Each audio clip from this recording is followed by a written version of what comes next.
मैं आपको एक तस्वीर दिखाना चाहता हूं। आपकी स्क्रीन पर आप देख सकते हैं राहुल गांधी अखिलेश यादव के साथ, और ये चुनावों की बात की तस्वीर है। और नीचे आप देख सकते हैं प्रधानमंत्री नरेंद्र मोदी चंद्रबाबू नायडू और नीतीश कुमार के साथ हैं।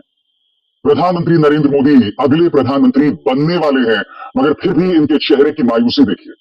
और दूसरी तरफ राहुल गांधी को 99 सीटें मिली हैं, 100 सीटें भी नहीं मिली हैं। हालांकि अखिलेश यादव ने उत्तर प्रदेश में सुपड़ा साफ कर दिया है भारतीय जनता पार्टी का, मगर चेहरे पर मुस्कान देखिए। यानी कि सरकार बनाने जा रहे हैं, मगर फिर भी चेहरे पर एक शिकन है। बदले बदले से मेरी सरकार नजर आते हैं, और कई लोग बदल रहे हैं दोस्तों। जी न्यूज क्या कर रहा है? जी न्यूज जो कि पहला गोदी मीडिया माना जाएगा, वो किस तरह से बाकी गोदी मीडिया न्यूज चैनल्स की पोल खोल रहा है, उसकी चर्चा कुछ देर बाद। मगर सबसे पहले कुछ तस्वीरें मैं आपको दिखाना चाहूंगा दोस्तों। ये तस्वीर आप देख रहे हैं, ये 2019 की तस्वीर है, जब प्रधानमंत्री जीत कर आए थे। दोनों हाथ उठे हुए हैं, साथ में अमित शाह है। अब थोड़ा जूम इन कीजिए, आप प्रधानमंत्री का चेहरा देखिए दोस्तों, चेहरे पर खुशी। अब एक वीडियो दिखाता हूं मैं आपको।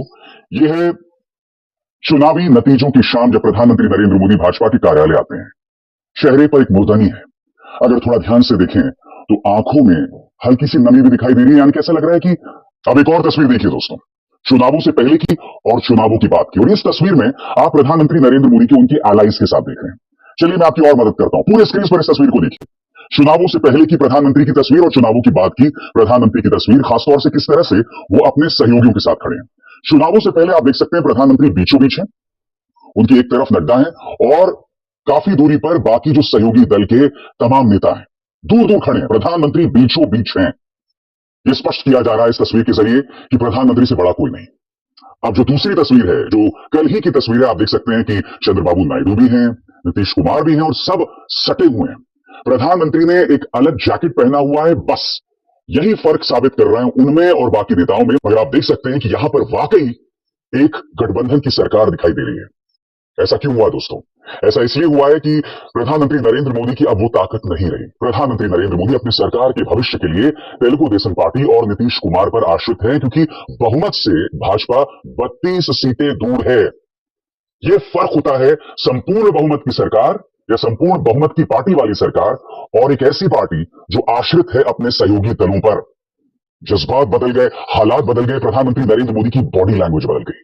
जीत के बावजूद प्रधानमंत्री नरेंद्र मोदी की आंखों में आंसू हैं। और क्यों? क्योंकि उत्तर प्रदेश, जहां पर इन्होंने धर्म की राजनीति खेली है, उन्होंने भाजपा को एक करारा तमाचा मारा है, एक करारा सबक दिया है कि आपको मुद्दों पर आना पड़ेगा। बेरोजगारी, महंगाई, असली मुद्दों की बात करनी पड़ेगी। हिंदू मुसलमानों को बांटकर, माहौल में जहर फैलाकर आप अपनी राजनीति नहीं कर सकते हैं। मगर बड़ा सवाल कि क्या प्रधानमंत्री नरेंद्र मोदी सबक लेंगे? इस सवाल का जवाब कुछ देर बाद मैं आपको दूंगा दोस्तों, मगर ये बयार कुछ बदल रही है। अब मैं आपको एक क्लिप दिखाना चाहता हूं, जी न्यूज का करीब 1-1.5 मिनट का क्लिप है। इसमें देखिएगा किस तरह से इनकी एंकर जो हैं और इनके साथ एक और मेल एंकर है, वो एग्जिट पोल्स को लेकर बाकी न्यूज चैनल्स को एक्सपोज कर रहे हैं। ये क्लिप देखिए, फिर मैं उसकी चर्चा करता हूं। देखिए। से जुड़े हुए सवाल करिए। पहला सवाल, स्टॉक मार्केट के बड़े निवेशकों के कहने पर आपने एग्जिट पोल दिखाया क्या? लाखों लोगों के घरों में चूल्हा नहीं जलेगा, तो फिर जिम्मेदार कौन होगा? जब आपने जी न्यूज छोड़कर इंडिया टीवी शुरू किया था, तो उस वक्त गुजरात के मुख्यमंत्री रहे नरेंद्र मोदी ने आपको पैसा दिलाया, इसलिए आपने एग्जिट पोल दिखाया? ऐसा सुना गया है कि कुछ साल पहले प्रधानमंत्री आपसे नाराज हो गए थे, तो स्वर्गीय अरुण जेटली के कहने पर मुंबई के बिजनेसमैन ने आपकी पीएम मोदी से सुलह कराई थी। ये सवाल है कई न्यूज चैनल और उनके मालिकों से। और ये सवाल हम इंडिया टीवी के मालिक रजत शर्मा से पूछ रहे हैं। और क्या आपने अपने पति, ये हम न्यूज 24 के अनुराधा प्रसाद से सवाल पूछ रहे हैं। जो पहले सवाल थे तो इंडिया टीवी से हमने पूछे थे, और अब ये न्यूज 24 से कि क्या आपने अपने पति राजीव शुक्ला के कहने पर एग्जिट पोल चलाया? राजीव शुक्ला बीसीसीआई के उपाध्यक्ष हैं और गृहमंत्री अमित शाह के बेटे जय शाह सचिव है। क्या बीसीसीआई वाली दोस्ती के दबाव की वजह से गलत एग्जिट पोल दिखाया गया?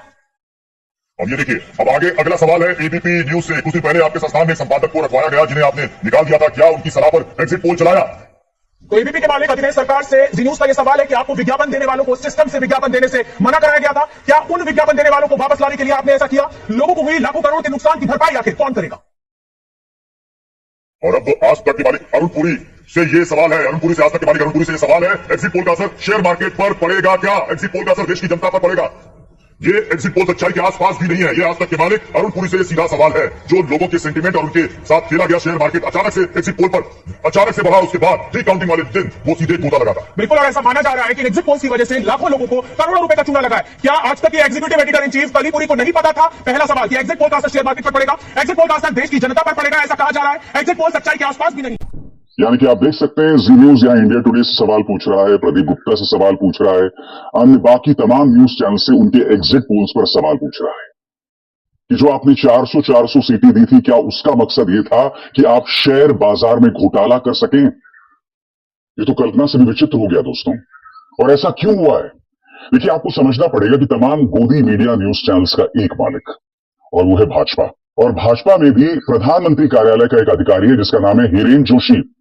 ये हिरेन जोशी इन पर पूरी तरह से कंट्रोल रखता है।